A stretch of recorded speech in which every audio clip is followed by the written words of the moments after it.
What's up, everybody, and welcome to the very first episode of the Fat Boy Fight Club podcast, coming to you from Tempe, Arizona. I'm your host, Andre Roy, and if you love combat sports with a little sprinkle of culinary arts, then this is the podcast for you.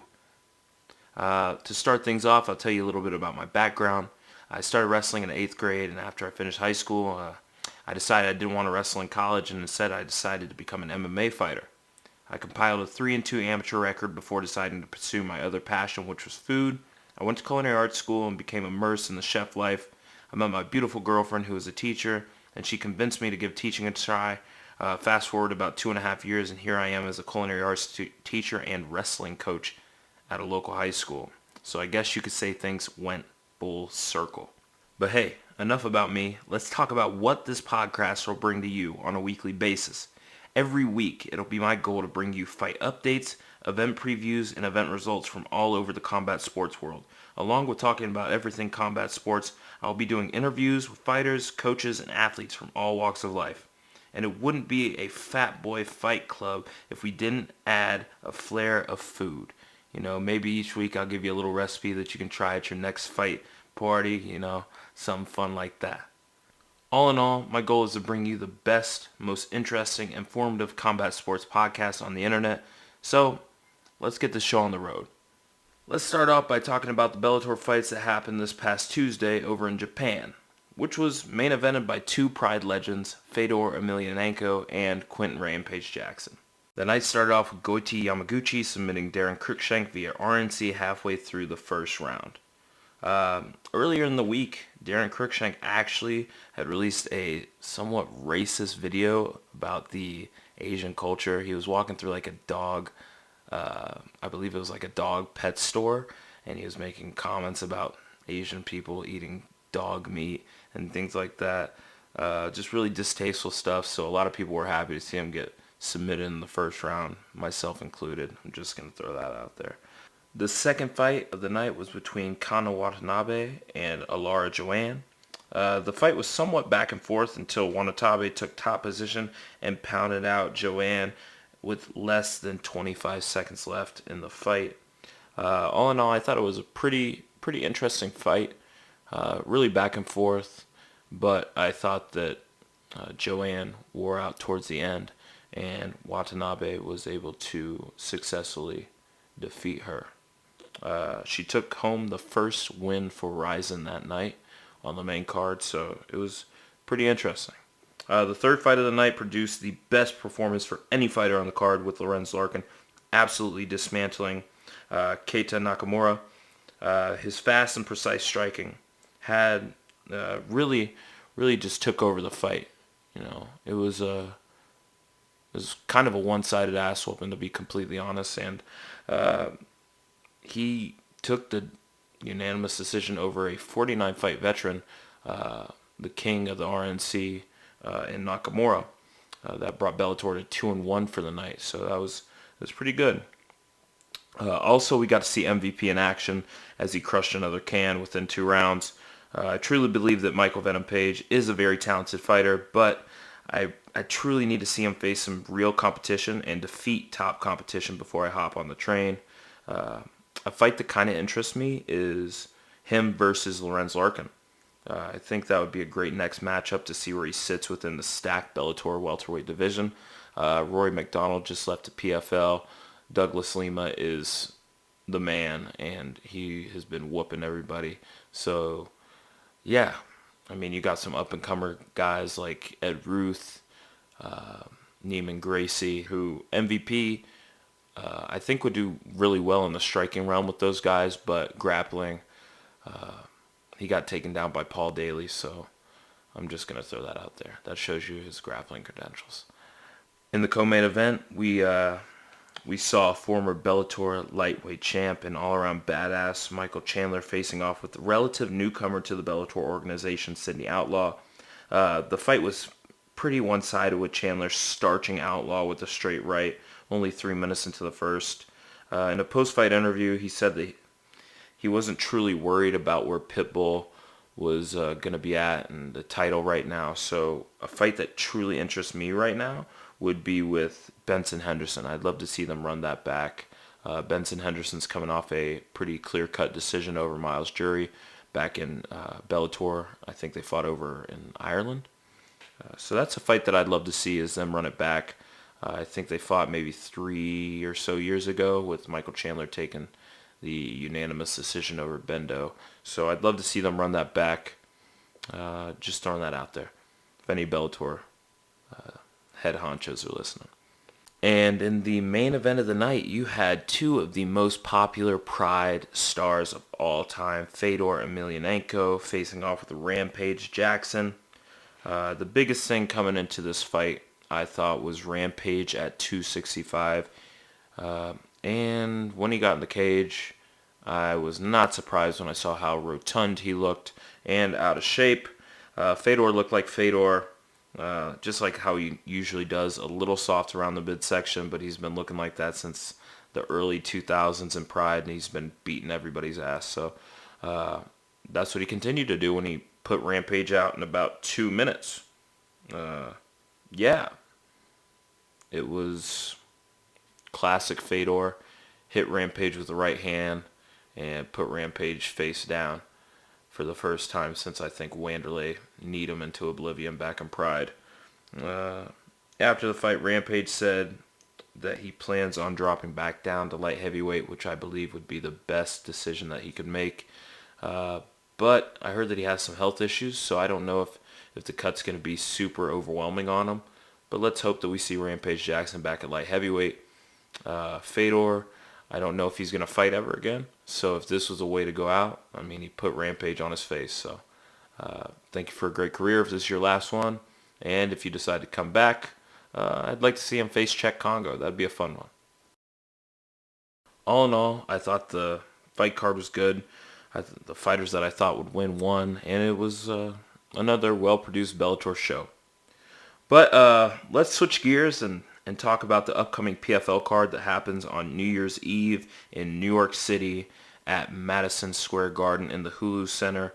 The card features 6 title fights and some badass checks being handed out to the winners of the second PFL season. If you do not know, they're handing out $1 million check to the winners on Tuesday night. So it's going to be a wild one. It's always a fun way to end the year and to see some guys bring home some money. So let's talk about that fight card.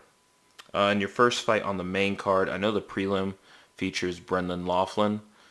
He was the guy that fought on Dana White's Tuesday Night Contender Series. Ended up not getting a contract because he took the guy down with like 4 seconds to go or something like that.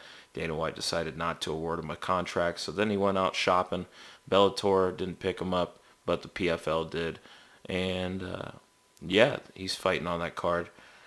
But the first fight of the main card, you have light heavyweight action going on when you have Emiliano Sordi with a 21-8-0 record fighting out of Alliance MMA in San Diego. He'll be taking on Jordan Big Swingin' Johnson, 12-1-1 fighting out of Arizona. Some facts about Johnson. He's an Iowa wrestler. He came over from the UFC after he had a 4-0 start with the promotion. When he hopped into the PFL, though, he lost his first fight of the season to Maxim Grishin, but he rebounded with 2 unanimous decision wins to find himself in the finals. My pick for this fight, I would probably say I have Johnson winning via unanimous decision. I believe that he's going to implement his wrestling and that he's going to grind out a decision, but I think he will have to weather the storm of Sordi.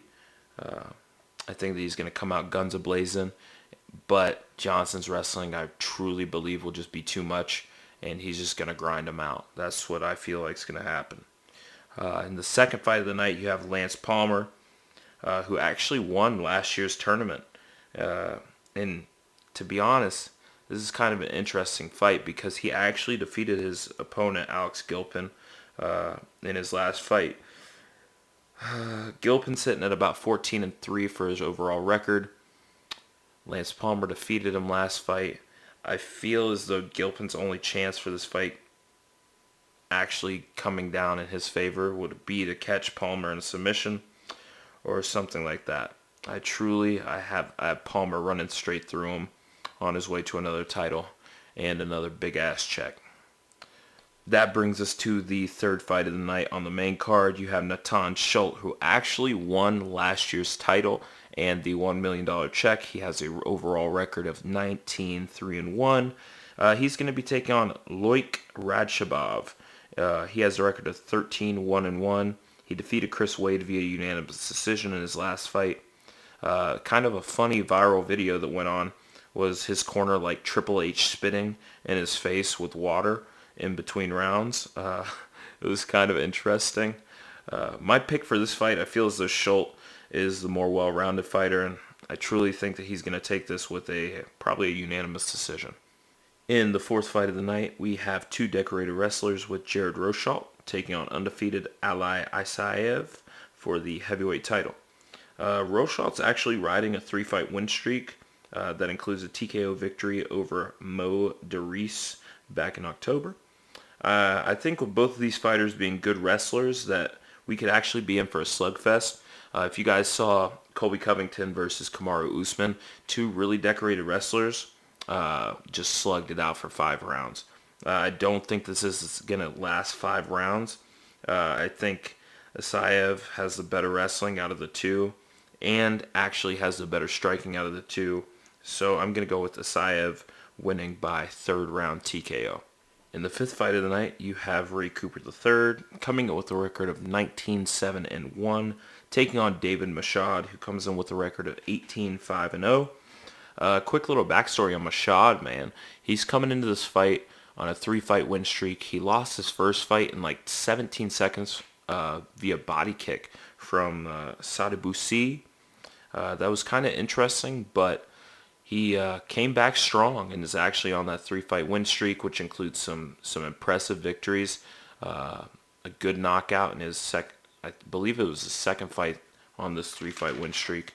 And yeah, I'm excited for this fight, man.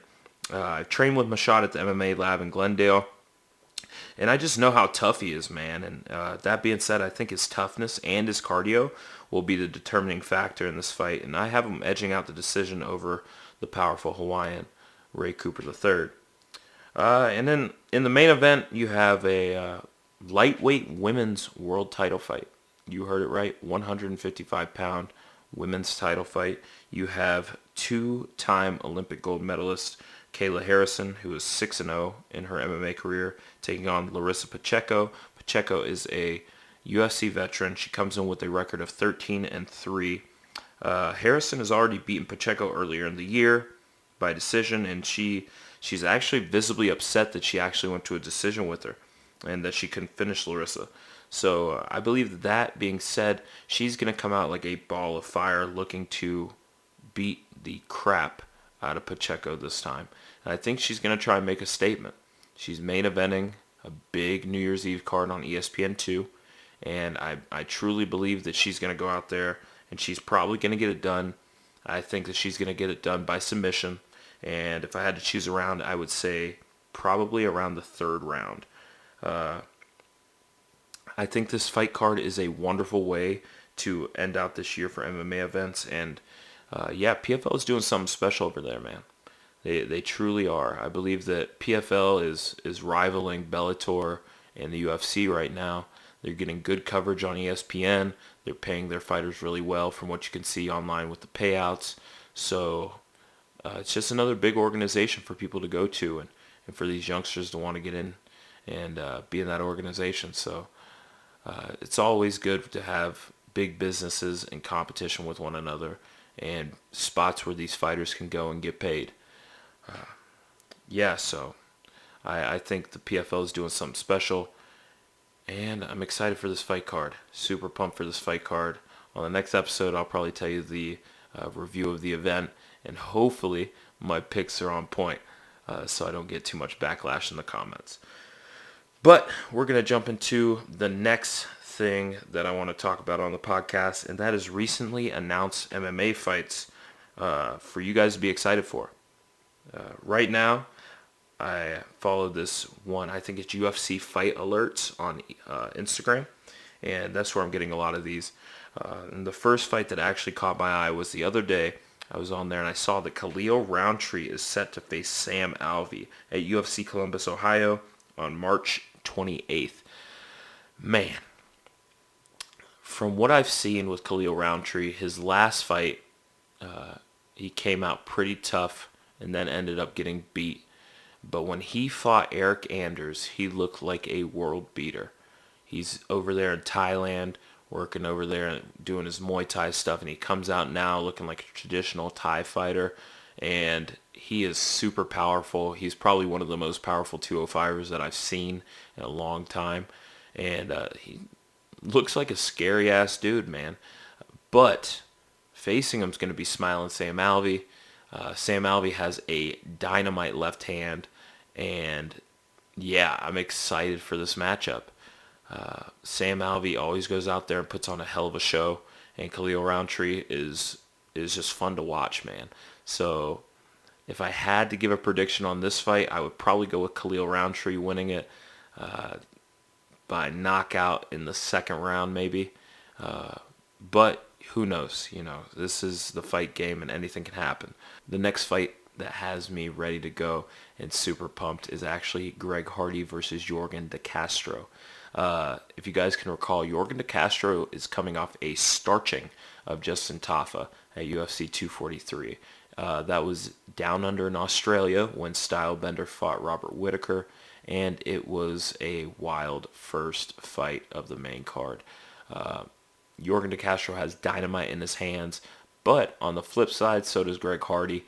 Greg Hardy is coming off of a main event slot with Alexander Volkov, where he got beat. Obviously, Volkov is super high echelon in the heavyweight division, and Greg Hardy went out there and he got defeated. But I saw glimpses of Greg Hardy that made me smile and got me really excited for his next fight.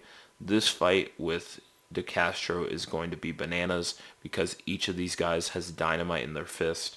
And I believe that this fight is going to end in a knockout. I don't know who, I don't know when, but I feel as though this fight is going to end in a knockout. That being said, I know a lot of people don't like Greg Hardy, but you can't lie and say that you are not excited every single time that he fights. Whether you want to see him get his head knocked off or you want to see him knock somebody's head off. Super pumped for this fight. And yeah, heading into that next one, the next fight is the return of the Sugar Show, Sean O'Malley versus Jose Teco Quinones. This is going to be at UFC 247 in Houston on February 8th. Sean O'Malley is one of the most followed UFC fighters on Instagram. He is a former training partner of mine at the MMA lab. He is a all-around great guy, and I'm excited for him to put this USADA BS behind him and get back out there and put on a show. Sean O'Malley is one of the most exciting fighters on the roster, especially at bantamweight, and I'm excited for him to just get in there and show the world what he's been up to, man. But Jose is no joke looking across from him. And I think this is going to be a really good fight for both fighters. This is a great fight for Sean to come back in there and show what he's about and show what he's learned in this year and a half off. And, hey, Quinones, he's no joke. He's coming out of Alliance MMA. And, yeah, he's a good fighter, man. But I think Sean probably has the edge on him. I don't know how this fight's going to end, but I have O'Malley winning it in some sort of fashion. Probably knockout. The next one on my list of exciting fights is actually a fight between Steven Ocho Peterson and Alan Cruz. This is going to be at UFC Norfolk on February 29th in Norfolk, Virginia. Alan Cruz, if you guys watch Dana White's Tuesday Night Contender Series, had a nasty knockout where he was awarded the contract from Dana and just looked really, really good. He's super long for the weight class and has really good striking, good takedown defense. But across from him, man, is Steven Peterson, who is coming off of a wicked spinning back fist knockout. His spinning back fist knockout was so nasty and really got me excited to see him in action. This fight is super interesting because you have two really gritty guys. I think that Alon Cruz's striking is probably a little bit better than Steven Peterson's, but that being said, it is still a badass fight and one that I'm super pumped to be watching. And to round out this list, you have a welterweight clash between Danny Hot Chocolate Roberts and my man Nick Dalby. This fight's going to be taking place at UFC London on March 21st. If you can remember, Danny Roberts is coming off of a nasty knockout win back at UFC Fight Night in Moscow, Russia. And you have Nicholas Dalby, who is coming off of a unanimous decision win over Cowboy Oliveira back at UFC Denmark. This fight, I'm super pumped for. You have two really good strikers. I think that Nick Dalby is probably more well-rounded with the takedowns and the grappling aspect of things, but I think that this could be a striking war, and this is one that I'm super pumped for. I think this is one fights that has been announced for UFC London. I'm wondering who they're going to put in that main event slot. I would love to see Leon Edwards versus Tyron Woodley. Maybe Darren Till versus some middleweight. I don't know which one, but Darren Till has to be on the UFC London card. And Lord, if the MMA fight gods are listening, please give me Dan Hardy back in London. That would be awesome and pretty nostalgic for people like myself. All in all, that rounds out my recently announced MMA fights to be excited for. Every week, I'll probably give you guys a couple of fights that were just announced and what I think about them. But that brings me into one of the last things that we're going to talk about on today's podcast, and that is events coming up in January. Every week I'm going to give you guys the breakdowns and the reviews, but also I'm going to tell you guys about some events that are coming up and what to mark on your calendars. And January, you have a little lull in the action to start the month, but then we come in heavy on January 18th in Las Vegas, Nevada at the T-Mobile Event Center. You have the return of the notorious one, Conor McGregor versus Donald Cowboy Cerrone. This fight is going to be bananas. I love both of these fighters. I'm a huge Conor McGregor fan. I am a huge Cowboy Cerrone fan, and this fight is going to be super fun. I love that it's a welterweight. I'm wondering whoever gets this win, if they face Jorge Masvidal for the BMF belt. That'd be interesting. If Conor gets the win, then I could just see a whole crazy world tour with Jorge Masvidal and him going that back and forth on the mic before settling in the octagon. Cowboy wins. It's going to be a big feather in his cap. The fight card's pretty darn good. I think they have Anthony Pettis as like the first fight on the main card against Diego Ferreira.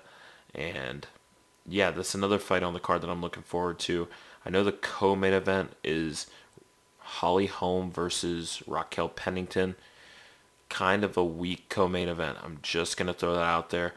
No like shade being thrown at either of these fighters, but I think with like a main event like Cowboy and Conor, you need to have something underneath that main event that's going to get people's like arm hairs tingling, getting ready. But enough about me and what I think. I'm not a matchmaker, so I'll leave that to Mick Maynard and Sean Shelby and those guys. The next fight that's coming up is actually in Raleigh, North Carolina. It is UFC Fight Night, Blades against Dos Santos. This fight is pretty interesting. I think Blades will probably take it to the ground like he does everybody. I don't think anyone's stopped his takedowns yet if he gets a hold of them. Needless to say, he didn't get a hold of Francis Ngannou. If Junior Dos Santos lays those meat hooks on Curtis Blades, then he could be going out. All in all, it's a pretty fun fight card. I love the co-main event. You have Michael Chiesa versus Rafael Dos Anjos, and that is a hell of a welterweight scrap. I love Chiesa at 170. He looked amazing against Carlos Condit, and Rafael Dos Anjos is a future Hall of Famer, and countless accolades for this guy. He's beaten some of the best, and this will be a big test for Chiesa to see if he's ready for that big jump up in competition at 170. So that's another fight that I'm looking forward to. And also on that same night, you have at the Forum in Inglewood, California, you have Chris Cyborg making her Bellator debut, taking on Julia Budd for the Bellator 145-pound women's strap. Cyborg is looking to make history as the only woman to hold all major organizational titles in the featherweight division. She's taken Invicta's, she's taken Strikeforce's, she has taken the UFC's before Amanda Nunes put those heaters on her, and then she is looking to add Bellator.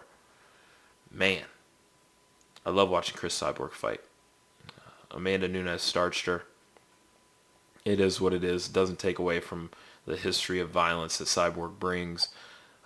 Julia Budd, she's a hell of a fighter, but I think that when you're talking about 145-pound women, the two best in the world are Amanda Nunes and Chris Cyborg. And I feel like on January 25th, Chris Cyborg is going to make a statement and show the world that she should not be slept on just because Amanda Nunes did it to her. Amanda Nunes slept her, but Chris Cyborg, I think, will be back with a vengeance and back ready to prove to the world that she still is one of the baddest women on the planet. Also, another fight on that fight card that I'm super pumped for is the co-main event between Darian Caldwell and Adam Borix in the quarterfinals of the Bellator Featherweight Grand Prix.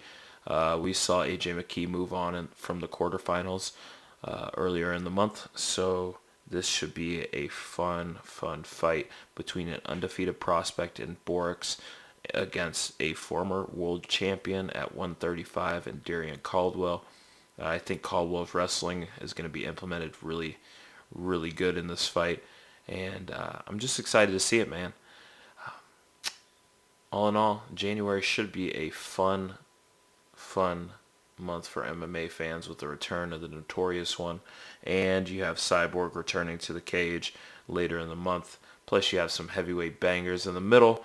That just brings us into February. We'll talk about February in the next show. But I think that brings us to a great spot and brings us to a good point to round out today's episode by putting you guys on an awesome recipe for crispy oven-baked chicken wings.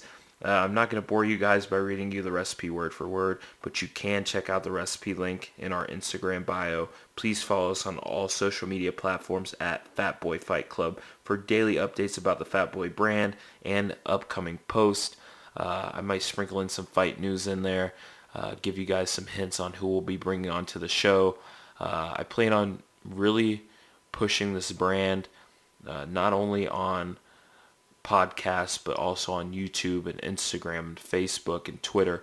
I really want this brand to be for the people and to be a spot and a community filled with people that love sports, especially combat sports, and a place where people can just have fun, share recipes, and talk fights. All in all, I truly thank you guys for listening to my very first podcast.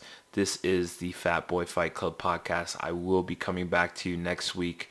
Hopefully we can figure out a schedule on what days we're going to be dropping.